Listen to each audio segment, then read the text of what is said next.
Hello and welcome to Man of Legacy Podcast. This is episode 13. I'm your host, Coach Dennis from manoflegacy.org. And here we talk about men, women, family, sex, masculinity, about life in general.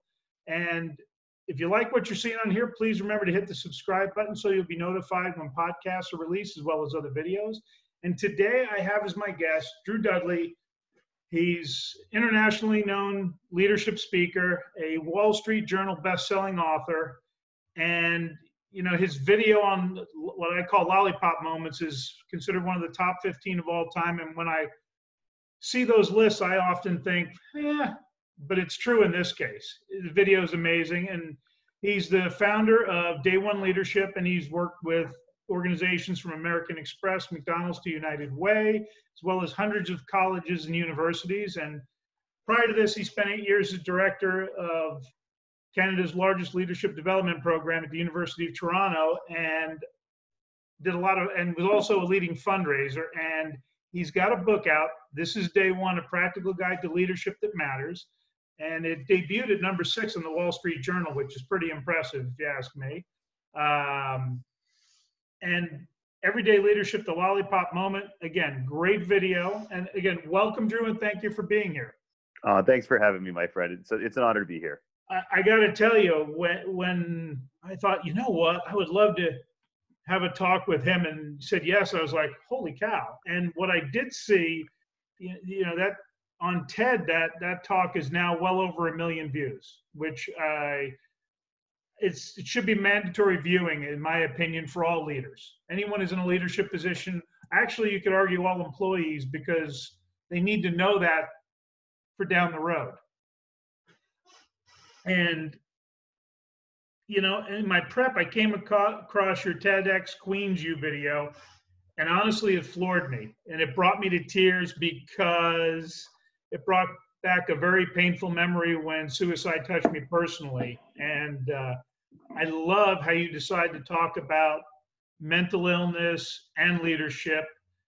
And it didn't surprise me that you met resistance about talking about the mental illness. And is that ultimately why you decided to strike out on your own, because you felt you could give voice to both of those things that way? What's interesting is I don't know if the idea of wanting to give voice to my personal mental health story. I'm bipolar, so folks know, and I was diagnosed in 2007 after coming very close to dying by suicide.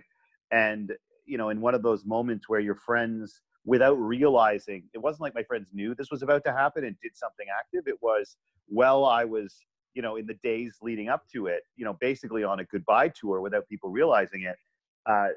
Some things happened that, just out of the kindness and the actions of the people that surrounded me, one of the things I realized was I had done everything I thought, except I never asked for help. And I kind of did that fast forward to your funeral. And I just realized how mad, like how sad they'd be, but how pissed off my best friends would be, because I never asked them for help. And I just realized that, if this is going to happen, and I think it's going to, right? I've been like, this is what's going to happen. But when I do, I want to honestly, if I had to look them in the eyes later on, if I had to come back, that I could say, look, I tried everything. And then you realize, well, I haven't asked for help. I haven't even told anybody. So how could I do that? And so watching some of the actions my friends took without them trying to do anything, except when I realized how lucky I was to have them in my life, I maybe realized I wanted to ask for help.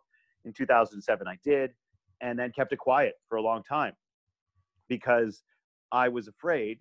We still live in a world that equates mental illness with mental weakness. And I was like, well, this will make me look weak. This will make me an embarrassment to the people who care about me, who have trusted me, who have been my reference, who hired me. And, oh, you didn't tell us this. Like, we hired you and you didn't tell us this. And then it would make me unemployable. And then my students had the same fears. I watched them as they battled depression, as they battled bipolar. It's an epidemic within post-secondary institutions. There's a research survey that went out, I think, 2 years ago, that said 1.3% of all university students polled in Canada, and it was very similar in the United States, had attempted suicide in the last 12 months, and 11% had seriously contemplated dying by suicide. I think it's important to use the phrase die by suicide as well. Commit suicide, kill yourself. I didn't realize the negative sort of blame words that are associated with that. But there's something fundamentally wrong with the system where 1 out of every 10 people within it seriously consider taking their own life, or sorry, dying by suicide. See how hard it is? Yeah. And so when I realized that, I finally was just like, look, we can't ask people to do things that we're not willing to do. All right. Nobody has a positive legacy who made other people do crap that they weren't willing to do themselves. And so, especially when a student straight out called me out on it, when I'm encouraging her to be open about her battle, and I told her my story, thinking that what it would do is make her want to do it. And her takeaway was, so I have to be open about this, but you don't? Like, why should I do something you're scared to? And like, yeah, right. And there's no argument to it, right? You're still pissed. Like, there's nothing worse than being pissed at truth, because you're angry and you know that you have no right to be angry, which just makes you angrier. So for me, it wasn't so much about being able to share that story. It was about the fact that I was in an environment where I could do one of two things. I could handle my mental illness, or I could stay in the work environment I was in. But there wasn't going to be the ability to do both.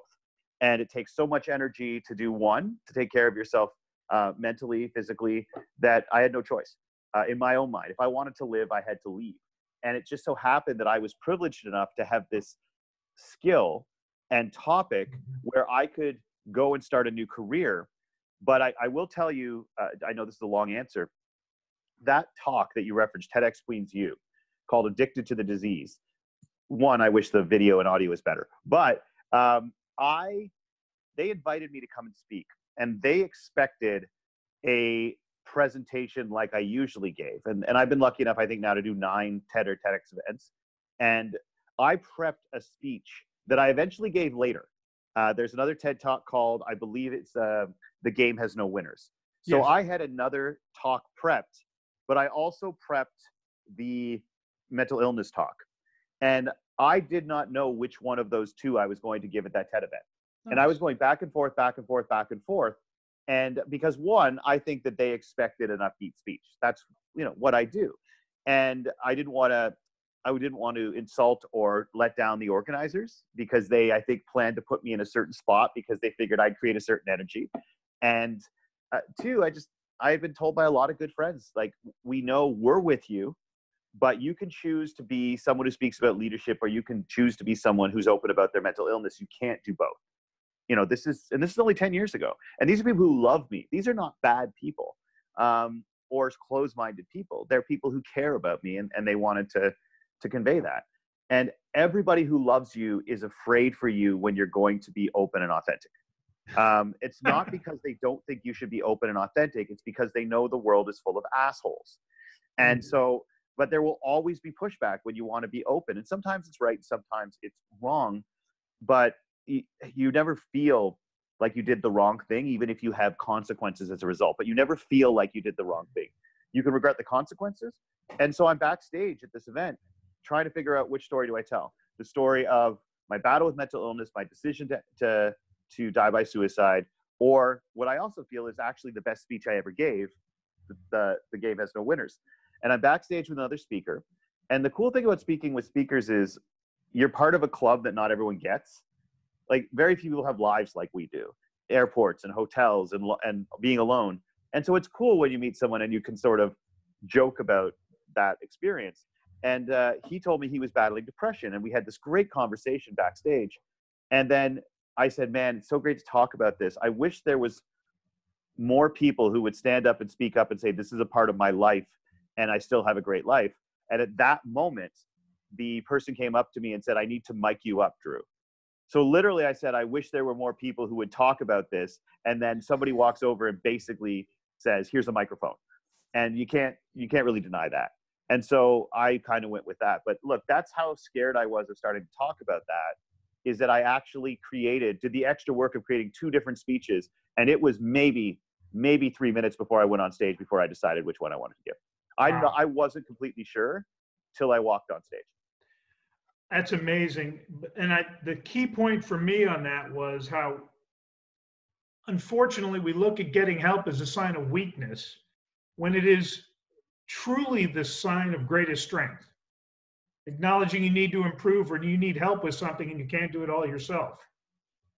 Yeah, vulnerability, if you read Patrick Lencioni's stuff, which I recommend everyone to do, start with the motive and then roll on to the 5 dysfunctions of a team. And again, that's Patrick Lencioni for anyone who wanted to get it from there. The power of vulnerability isn't about weakness. And I think people hear vulnerability, they think weakness. Vulnerability is about openness and about using your energy effectively.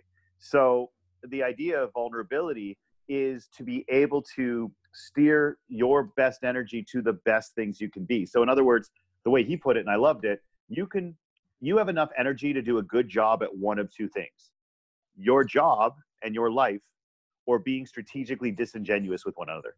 The amount of energy it takes to play a role, to hide what hurts you, to hide what you're afraid of, to cover up your emotional, social, professional shortcomings takes an immense amount of energy. And you can't do that and be good at what you do. It splits your energy too bad. So vulnerability is about having the strength to put your energy where other people don't have the courage to, which is into focusing on what you want to do in your life and how you want to impact people, and less about covering up the stuff that you think looks bad to other people. Covering up our weaknesses, our shortcomings, and our fears takes up so much intellectual and emotional power that we don't even realize it. And once you try to start to let that go, you start to realize that, yeah, some crap flies your way, but you have so much more energy to deal with it. I'd rather let my guard down and then battle off the few assholes, sorry, I apologize, who come after me.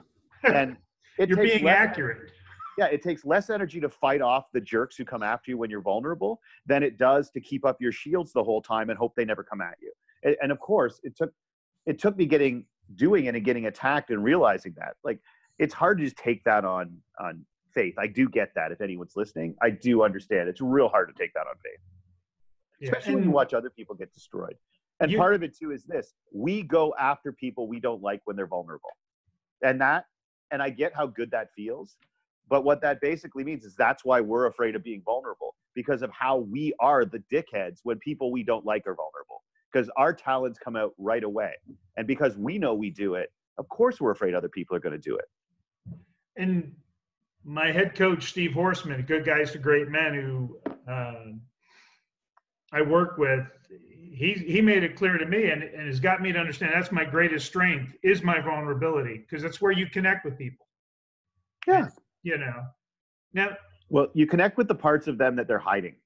I think that's the key. Is that the cool thing about being vulnerable is, I know we want to move on here, but I think that when I was younger, as we grew up, I think all of us, we kind of learned this untaught lesson that says if you want to be impressive, then what you need to do is figure out a way to get up in front of people on podcasts or on stages and make them go, oh, wow, I didn't know that.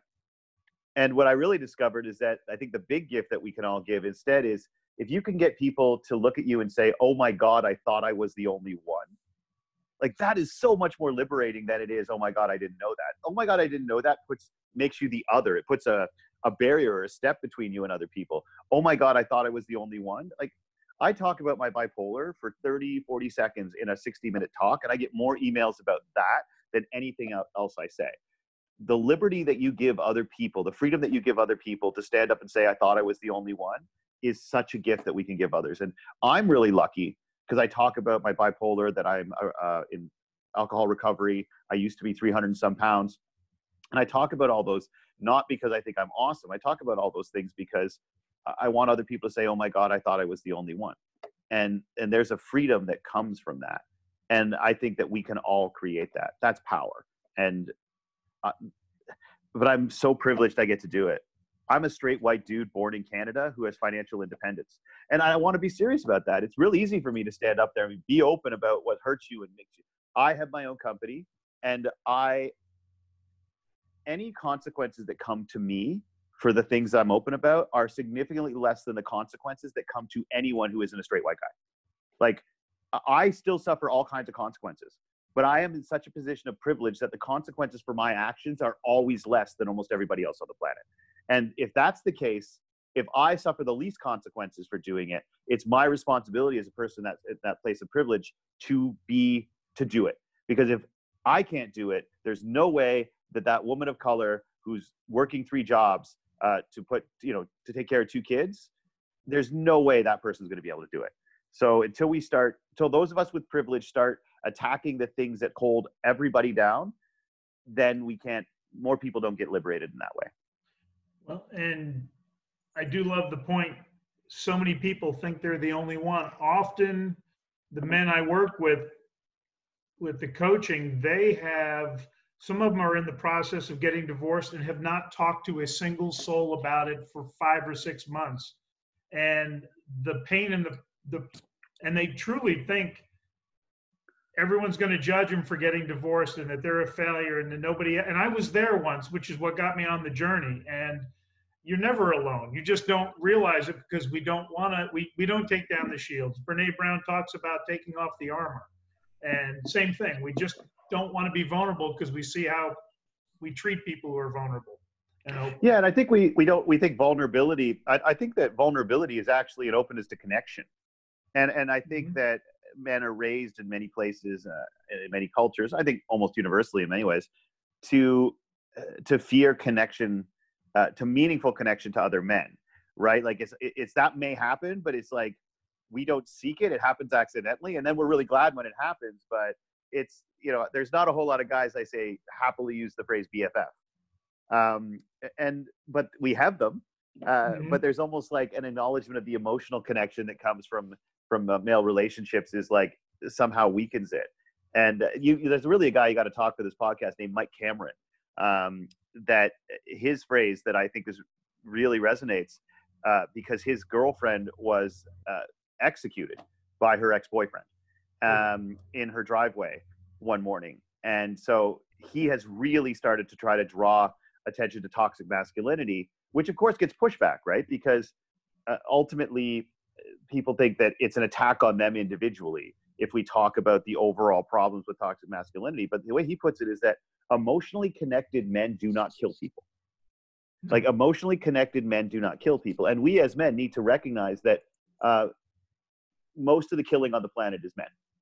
Like we do most of the killing. We do almost all the killing. And so emotionally connected men don't kill people. And why we fight against emotional connection, I'm not sure why. Because we don't realize it's normal and how enriching it is. Now, I look at it, I'm not a big believer in toxic masculinity. I look at that, those are individuals who are assholes, who haven't done any work on themselves and are just not good people. That's about as polite as I can go there. The interesting thing is it though? Because I think that many men are victims,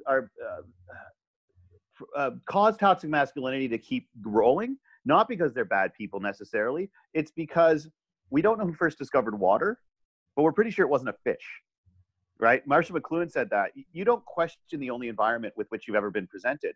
And so when somebody has no other experience than toxic masculinity around them, when that is your frame of reference for how you behave, when you call gay people slurs, when you don't deal with your emotions and you take it out on your partner, men or women, whatever it might be, ultimately, if that's the only thing you've ever seen, you are a victim of that. Like you didn't decide, I see the other options, I'm going to choose to be an asshole. It's like, I don't know there are other options to it. And in order to fit in and in order to earn the connection and respect of other men that I crave, my fathers, my whatever it might be, other men out there, teammates, if that's the only option you've ever been presented on how to earn connection to people that you respect and that you crave connection with, it's acting like an asshole doesn't mean you're an asshole if no one's ever shown you how not to be an asshole. Good and point. So I do try to remember that, but I'm with you on this. It's not all men, but it's enough men that I do understand why some people would assume that it's all men. The example because I have friends of mine who feel they're being attacked when we talk about toxic masculinity, when they hear women talk about how they're always afraid, and they're like, that bothers me because I'm not a rapist, I don't assault people, it's not all men. And then I heard this great analogy, and I think it originated in a John Oliver bit. But if you had 3 cartons of milk in your fridge, or 3 milk cartons, 2 of them were wonderful, fresh, amazing milk, and one of them was rancid swamp water. And every night you had to grab one and take a swig, and you weren't allowed to sniff. You just had to take a big swig. You know that most milk cartons are fine. As a matter of fact, you love the milk in most milk cartons. But if 1 out of 3 milk cartons are rancid swamp water, you are going to worry every time you touch a milk carton, even though it's the minority. And I realized that for a lot of the women in my life, if not a lot of the women on the planet, they know that 2 out of 3 of us milk cartons are awesome. But I don't think most men can deny that 1 out of 3 might not be too high, and might not be a high number for how many of the toxic and dangerous men are out there. Now, that doesn't mean they've chosen to be toxic and dangerous.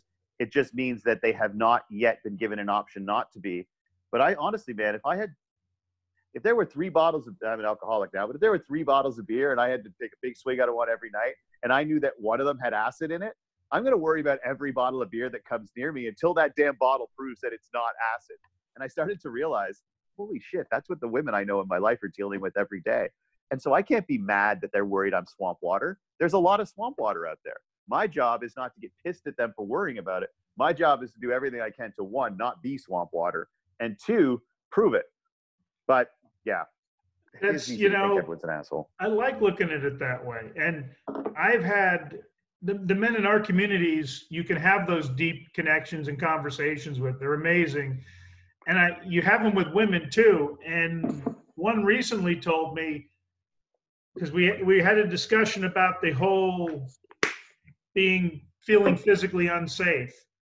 And she said that her ex had never struck her, but he would have his fist balled up next to him when he was screaming at her.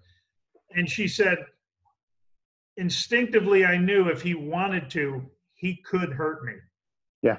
And I could not stop that. And it's that energy, that vibe that is, I think, what they stay on alert for. Yeah. And I mean, we talked about death by suicide. I mean, the battle I had with it, it took me 38 years to find the person I really loved. The funny thing about love is that your definition of what the best love in the world is that until you find the better one. And look, and that's not to diminish anyone that I spent time with in my life, but I was 38 years old before I found that love that the Beatles bloody well sing about, right? Thanks, Shakespeare and the Beatles, for making us all feel we're missing something in our lives. And she was violently sexually assaulted and died by suicide 6 months later. But she was dead 6 months before she died. And she was the strongest woman. And we're not just talking like emotionally, not to dismiss emotional strength, but she was ripped and strong and powerful, and didn't matter.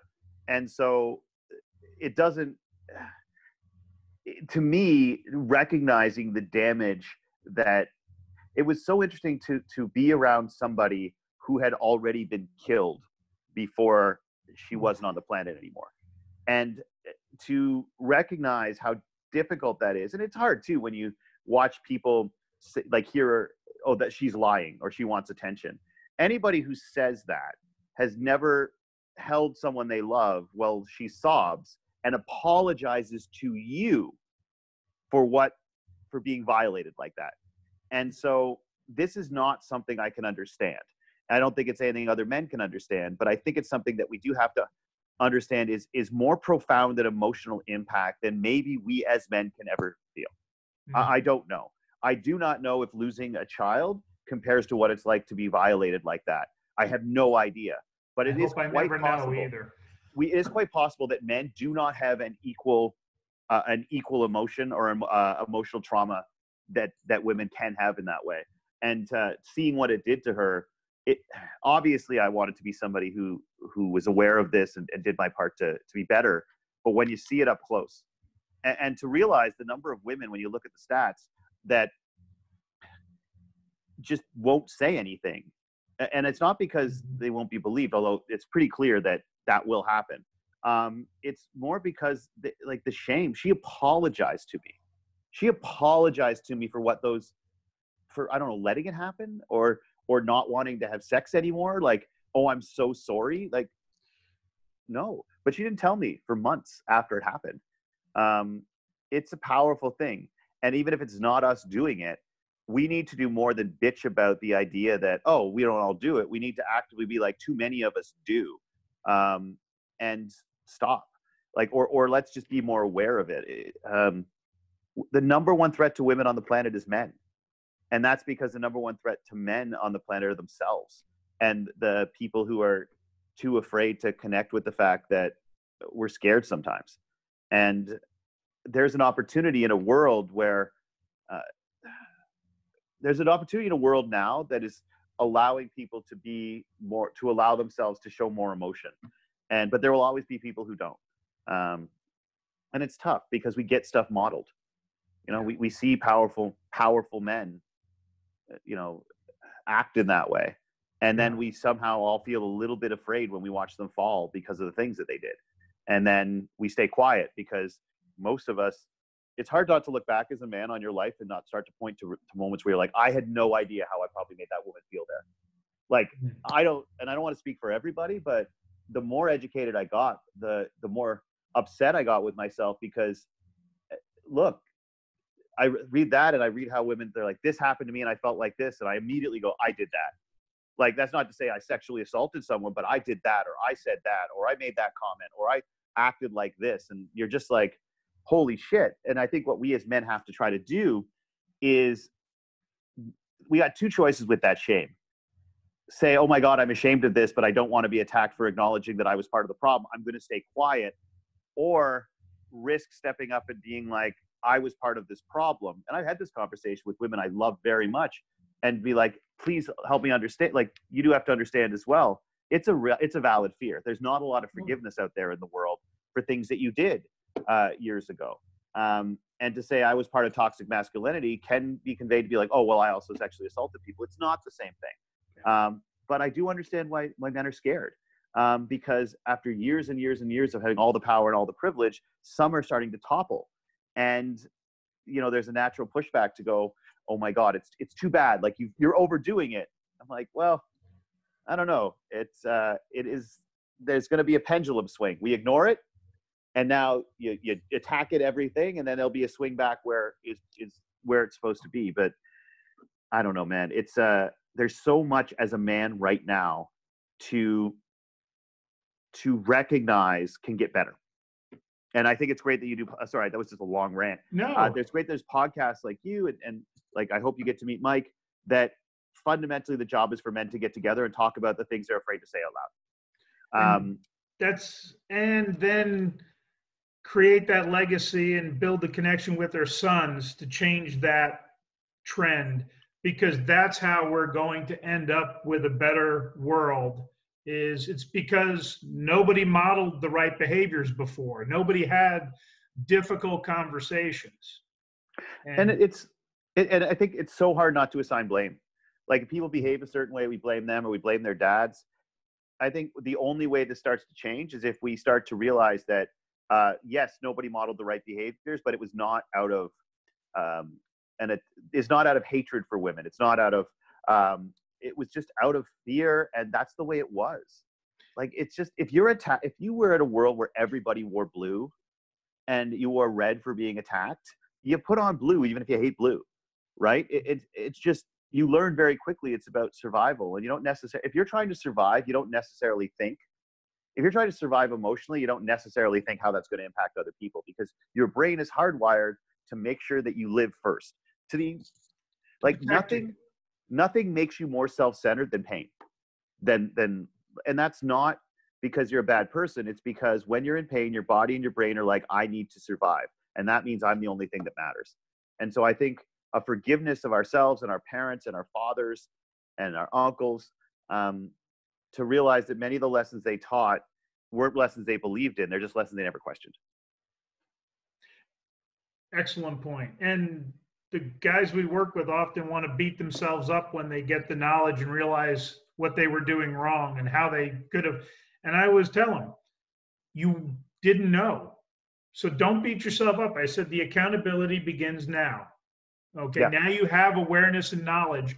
You have to change. If you don't change your behaviors now, it's all on you. And you're going to always know it was 100% your fault from this point forward.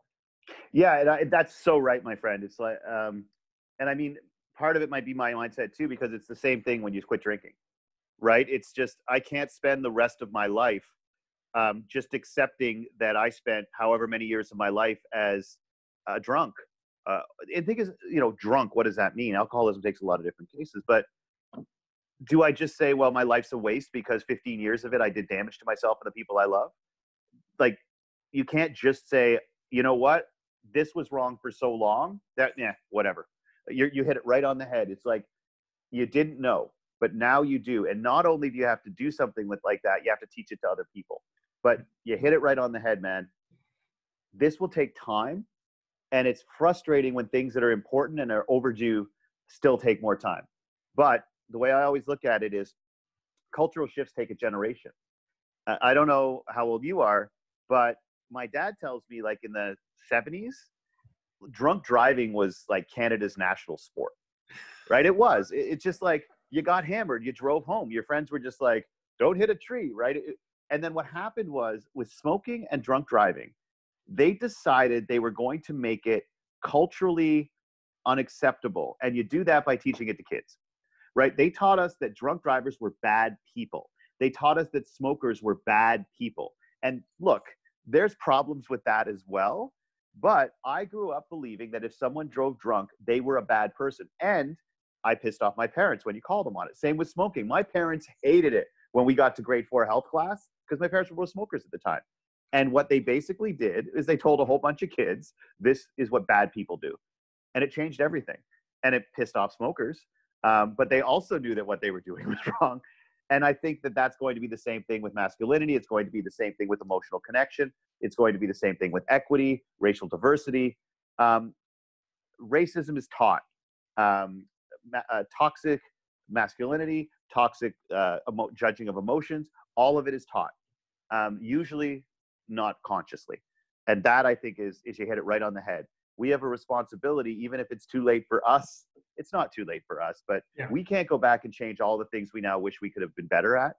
We can say, I'm sorry for them, even if it's to ourselves, because I think there is still a real fear of openly saying that as men. And I'm not saying it's unjustified, but when people have been traumatized again and again and again, and they have the opportunity to extract some measure of justice for that, I can't hold it against people, but it sometimes takes people over, right? But we have to realize that the pushback against some of this toxic thing that is associated with men comes from hundreds of years of trauma on the part of women. And if you've done that to women for that long, where do we get off bitching because some people are genuinely like taking advantage of the opportunity to start to rectify it? We're not being attacked. 2,000 years of beating the crap out of women and trying to control them is what the problem is. Good point. All right. What I want to do now, I want to show the Lollipop Moments video, because I think it's extremely powerful, and I think it's something that people need to see. I haven't seen this in 6 years, eh? That to me, that's kind of cool. So let's hit. This is going to be hard. All right. Let me hit share. And there we go. Play.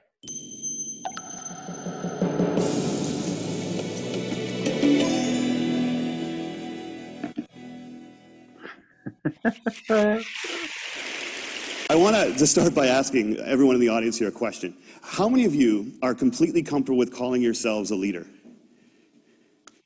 See, I've asked that question all the way across the country, and everywhere I ask it, no matter where, there's always a huge portion of the audience that won't put up their hand.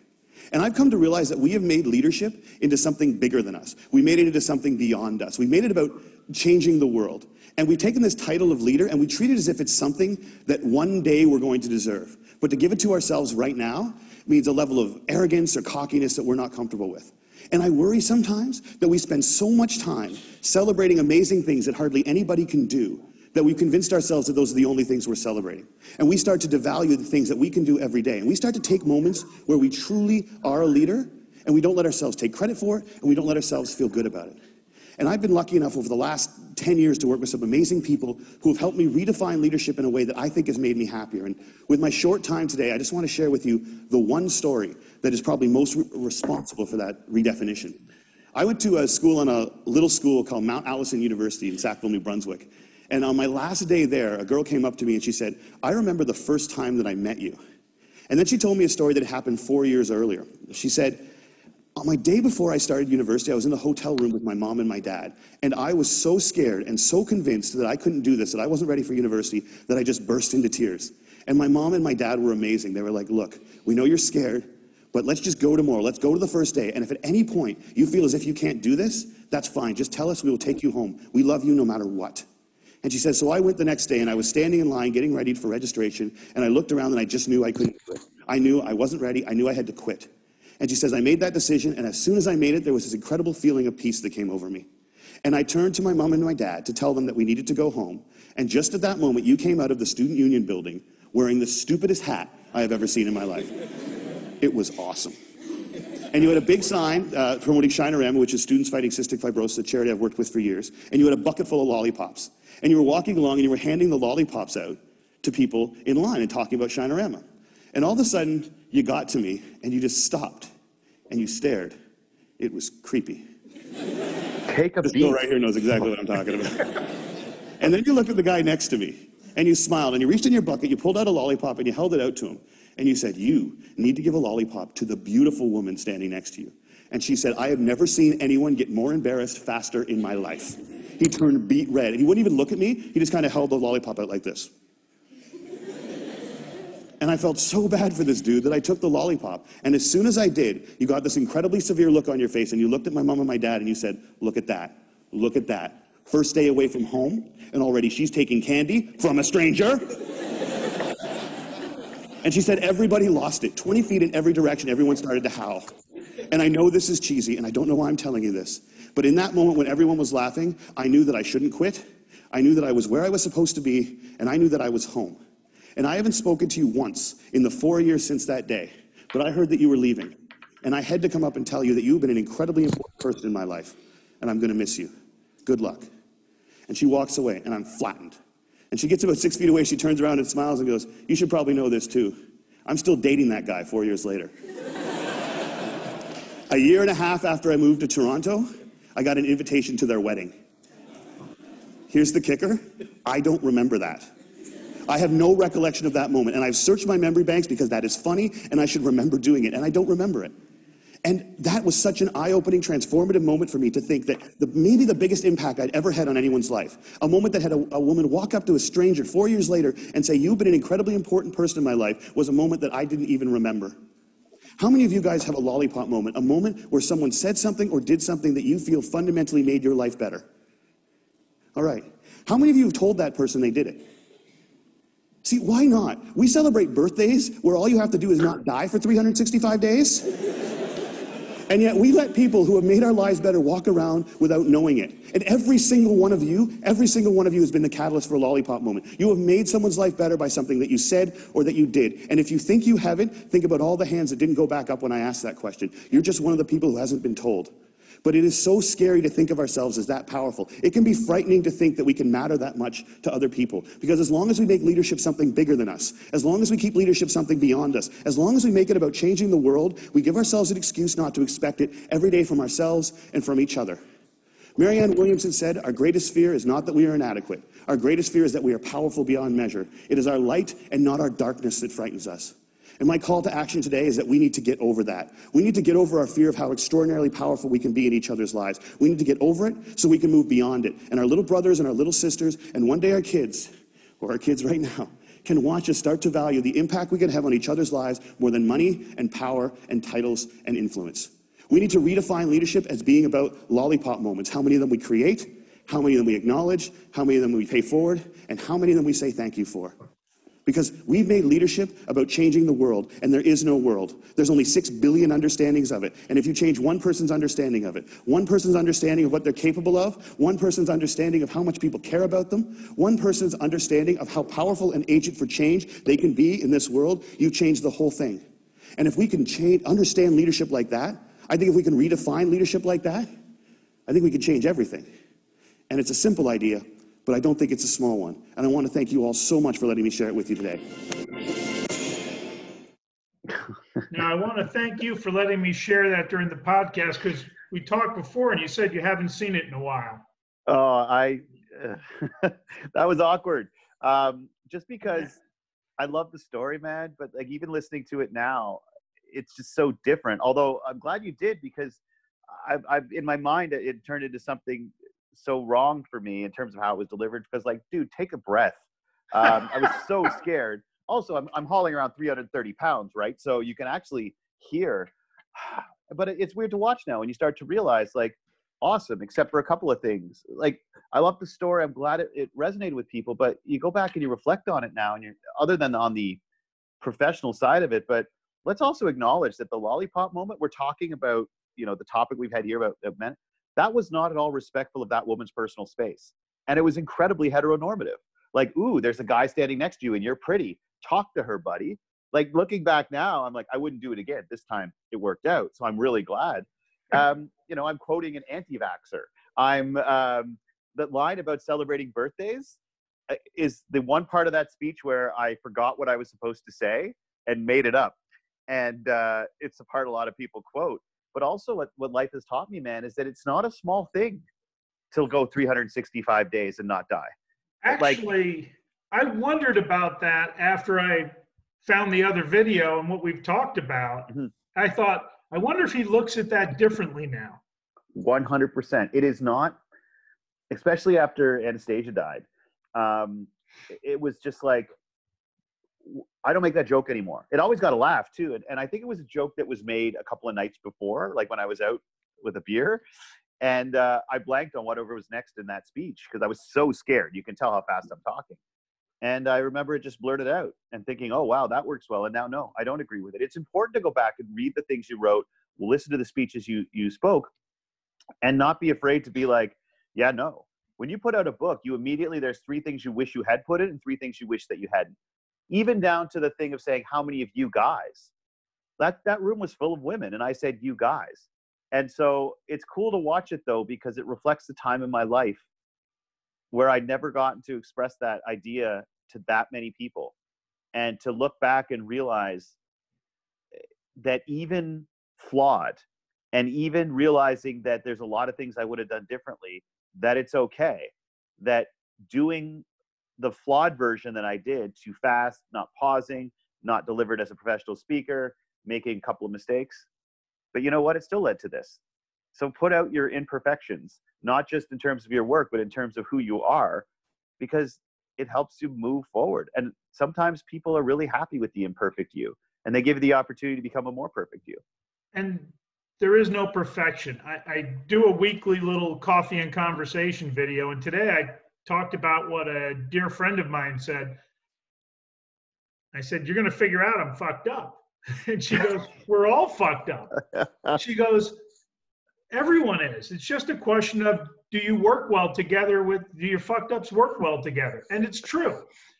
I use that video in leadership training because I then discuss kind of along what you talk about. I don't care about the big person.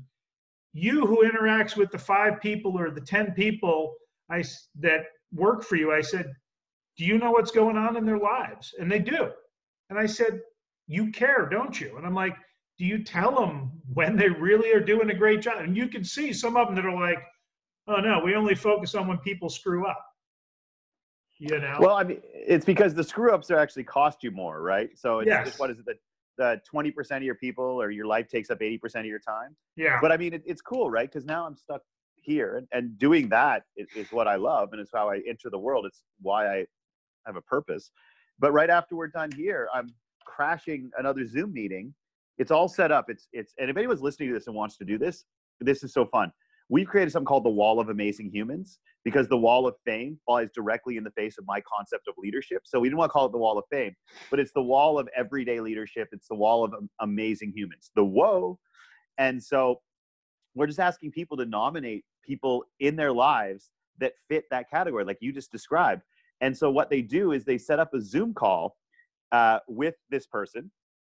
And of course, nobody's suspicious about a Zoom call right now. So this is the perfect time to do it. And what happens is I pop in and say, hey, my name's Drew. This is what we do. We have this wall of amazing humans. You have been selected by this person. So they're going to tell you why.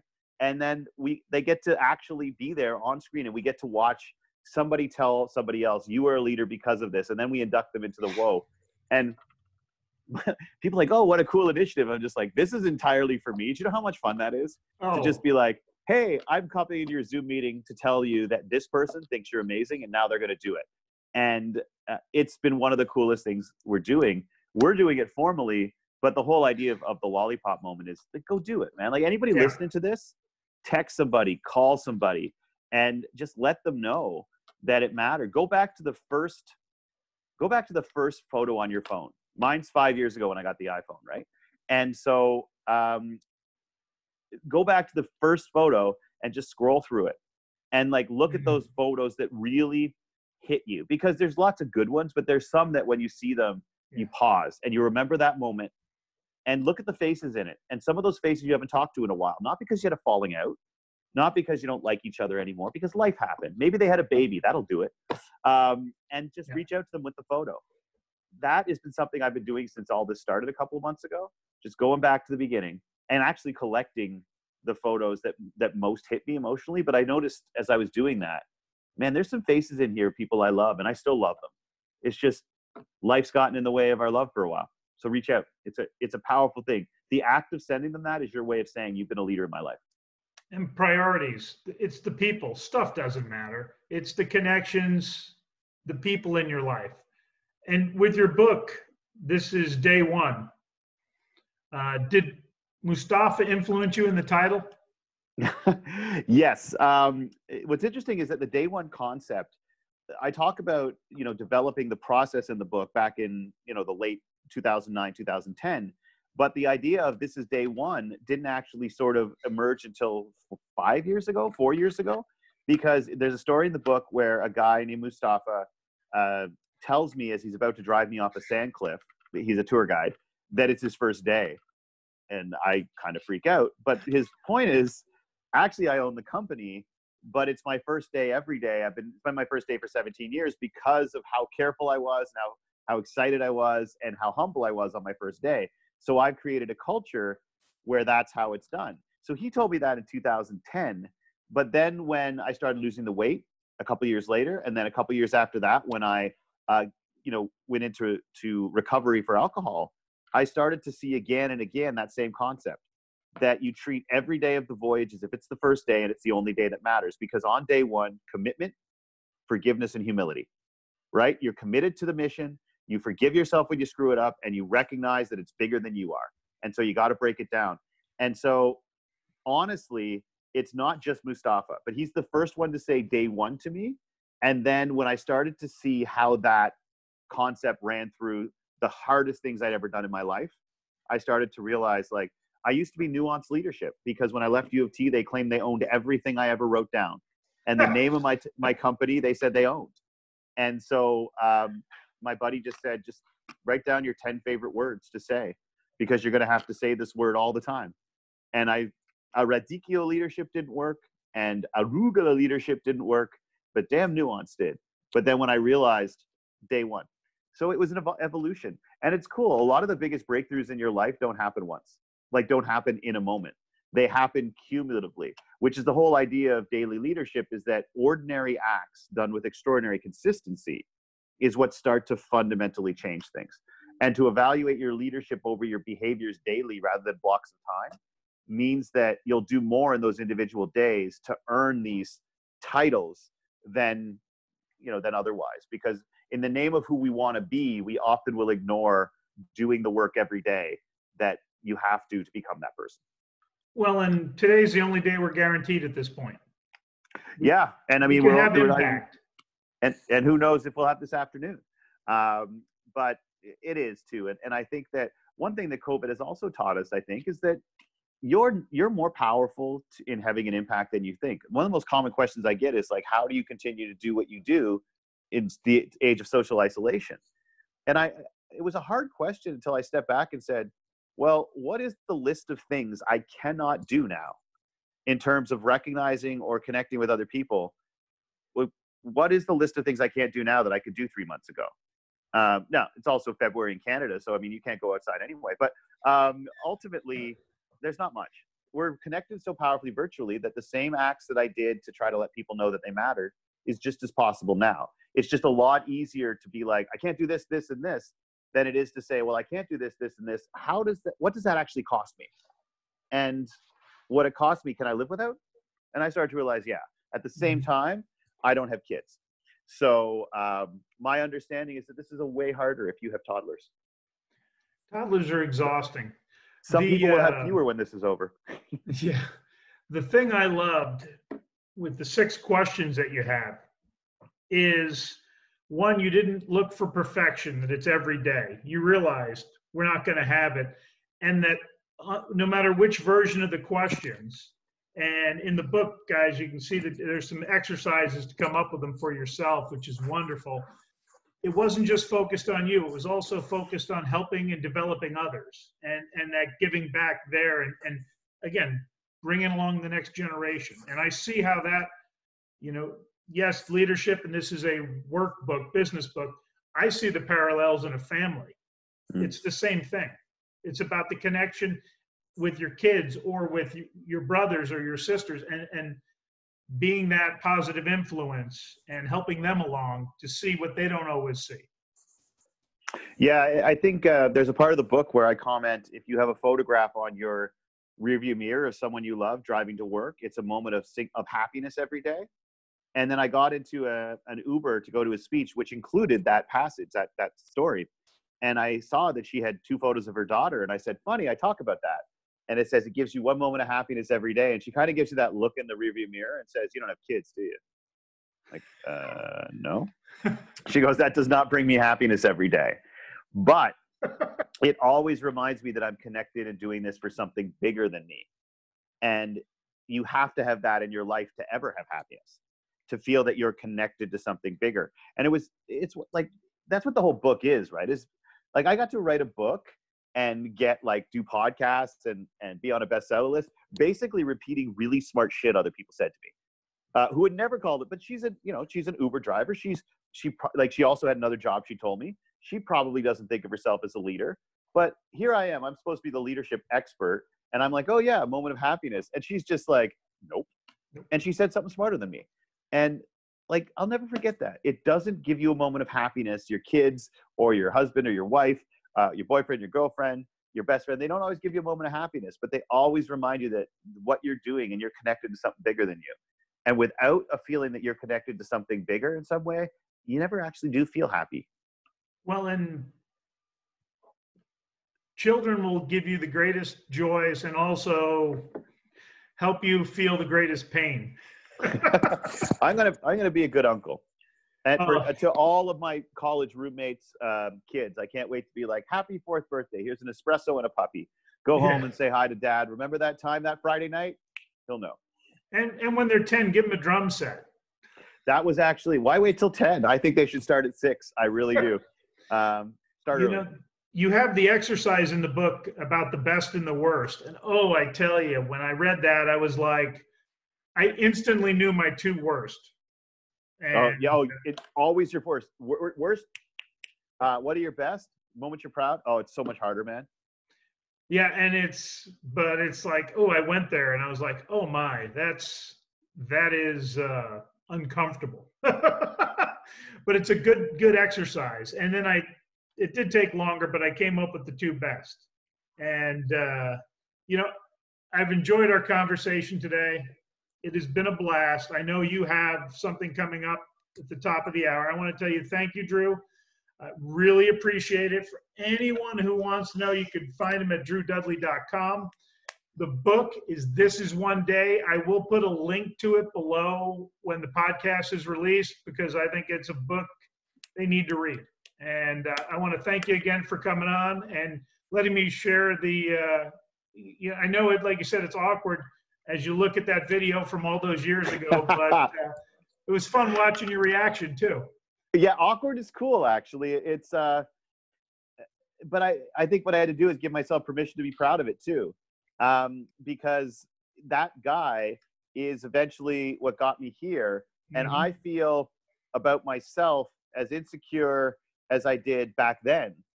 But I start to realize that, you know what, the 10 years that have happened since have been 10 years of growth, and people are still watching that video. So instead of me sitting here being like, here's all the ways it could be better, I could be like, someone showing this to me 10 years later on a podcast, and he wanted to talk to me. And thank you, because the conversation we just had, the more men who have it, the better off we're going to be.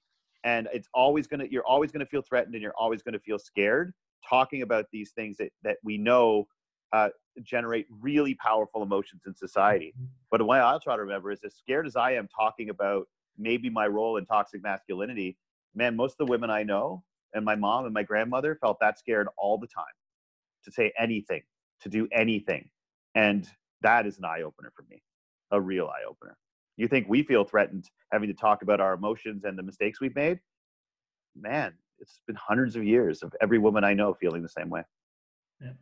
All right. You have a great week, and coming up pretty soon will be the weekend. Go out and do something fun. Oh, wait, you can't. Hey, it's a long weekend here in Canada, and we refer to it as the May 2-4 weekend, even though the May 2-4 is next weekend. And it's going to be interesting because it hasn't been above 10 degrees where I am. Sorry, 10 degrees Celsius, so like 50. Okay. I know I was like, Americans are like, what? I'm like, yeah, what's the we've had conversion? one day in the 70s so far. So you know what? We'll stay inside. It's all good. All right. Hey, you have a great one. Thanks again. Much love, my friend. Thanks for the work that you do. All right. Appreciate it. Peace.